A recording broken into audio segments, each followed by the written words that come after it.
I had an incredible opportunity to spend more than an hour and a half with Prime Minister Modi. He is the most popular world leader for a reason.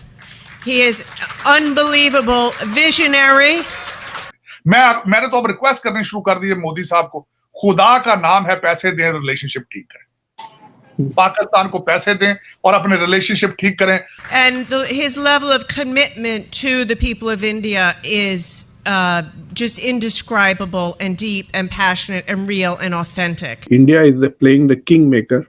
India चाहा तो China को boss बना सकता है, चाहा तो America को boss बना सकता है. पाकिस्तान की आवाम जो है उसका एक ही नारा है, कश्मीर बनेगा पाकिस्तान, पीओके बनेगा कश्मीर का पार्ट. लो भाई, मैंने नया नारा खड़ा कर दिया. जो करंट गवर्नमेंट है आपकी कुछ भी नहीं कर सकती, मुझे लगता वो बातें भी नहीं कर सकते अब तो. पाकिस्तान से भी ज्यादा पावरफुल नेशन अगर कोई है तो पाकिस्तान का एलाय है, दैट इज चाइना. जी बिल्कुल. चाइना हैड अ प्रॉब्लम कि अरुणाचल को चाइना खुद डिस्प्यूटेड बोलता है, तो जब अरुणाचल प्रदेश में G20 हो गया, 50 कंट्रीज के डेलीगेट्स आकर चले भी गए, तो अब वही चीज कश्मीर में भी होगी. जब चाइना नहीं रोक सका तो पाकिस्तान क्या रोकेगा? तो वो तो होकर ही रहेगा इंशाल्लाह. इंडिया के सेंट्रल बैंक ने 18 मुल्कों से ट्रेड शुरू की, और आपको और मजे की बात बताऊं, चाइना और इंडिया मिलकर डॉलर को कमजोर कर रहे हैं. क्या मिला? कश्मीर मिला? कौन सा डिफेंस की बात कर रहे हो? हमें आज तक क्या मिला? कारगिल मिला? नहीं मिला. वो सियाचिन पे कब्जा हुआ, हमें मिला?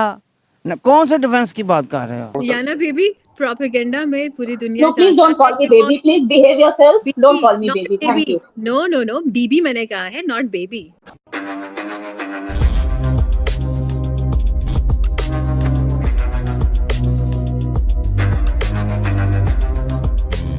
दोस्तों, हम सब जानते हैं कि भारत की करेंसी और भारत का टेक्नोलॉजी पूरी दुनिया भर में बढ़ता जा रहा है, और इन दोनों के पीछे सबसे बड़ा हाथ है हमारे प्रधानमंत्री मोदी जी का.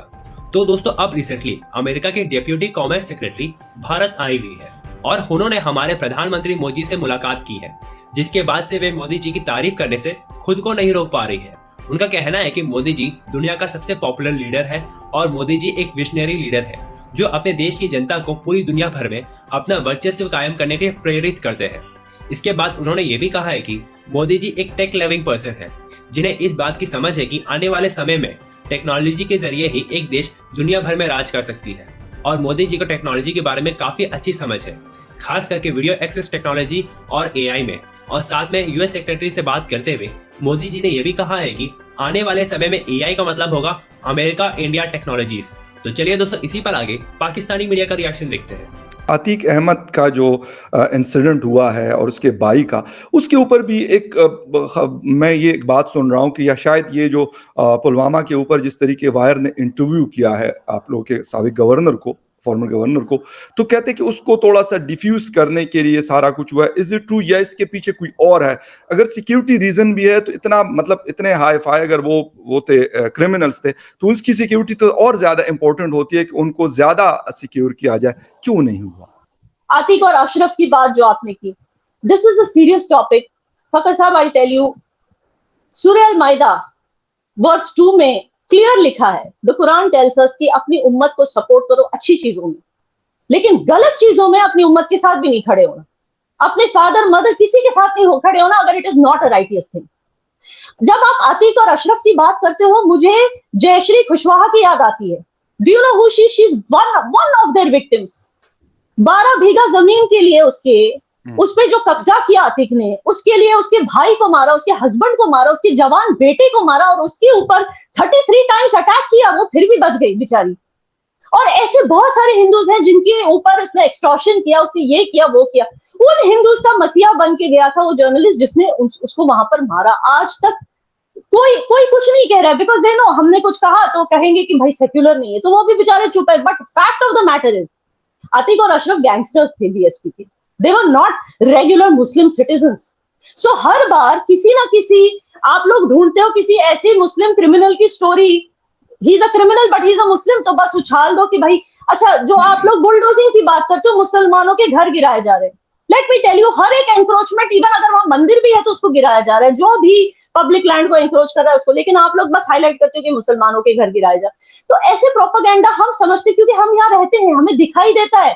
लेकिन जब हम बोलते हैं तो हमें बोला जाता है कि भाई ये मोदी भक्त है, इनको बोला जाता है। थोड़ा ब्रेक मार ले याना अच्छा थोड़ा सेंटर पे भी हो जाए, फ्रेम में आ जाए। याना आपका थोड़ा सा साइड कट रही है, आप थोड़ा सा। याना बेबी, प्रोपेगेंडा में पूरी दुनिया No, please don't call me baby. Please behave yourself. Don't call me baby. Thank you. No, बीबी मैंने कहा है, नॉट बेबी। जी, इज्जत शायद आपको समझ नहीं आती है जी। तो याना बीबी ऐसा है कि प्रोपेगेंडा में पूरी दुनिया को पता है कि कौन ज्यादा माहिर है, right? So we don't need to tell anyone कि कौन किस तरीके से propagate. But you tell everyone, no? You go everywhere and you show photos and say this is happening in Kashmir. This is happening in Kashmir. आप फलस्तीन की photo दिखाकर बोलते हो कि this is happening in Kashmir और आप कहते हो वी आर डूइंग प्रोपेगेंडा। जी, वी डोंट हैव। आप फलस्तीन की फोटो दिखाई थी या नहीं दिखाई थी, ये आप मानते हो? अच्छा, आपने फलस्तीन की फोटो दिखाई थी, गाजा की फोटो दिखाई थी और कहा था ये कश्मीर में हो रहा है जी। आपने बोला था या नहीं बोला था? गाजा की फोटो दिखाकर world knows what, world knows what कि all terrorists are hiding in Pakistan. The world knows that also. And the world also knows who is giving them finance. What financing? Who is financing those terrorists? Yes. अच्छा, who's financing those terrorists? अच्छा, हमारे पास ना फुकट पैसा नहीं है कि आपके यहाँ के टेररिस्ट को हम फाइनेंस करें। वो आपके अपने क्रिएटेड सांप हैं जो आपको डसने आए हैं। जो आपके प्राइम मिनिस्टर ने कहा था ना कि 40,000 टेररिस्ट हमारे पास हैं, तो ये उन्हीं की नस्ल है जो आपको डसने के लिए आई है और कुछ नहीं, इसमें हमारा कुछ लेना देना नहीं है। हम तो खुद कह रहे हैं दुनिया से कि भाई वहां से यहाँ भी आ रही है।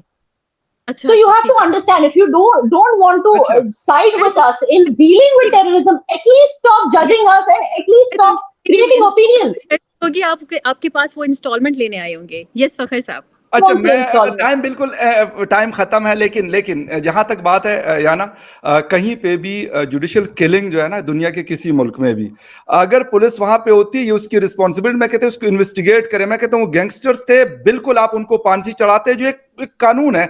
या तो अगर उसका नहीं है तो फिर आप अदालतें नहीं होनी चाहिए मेरे पाकिस्तान में, हिंदुस्तान में, कहीं पे भी।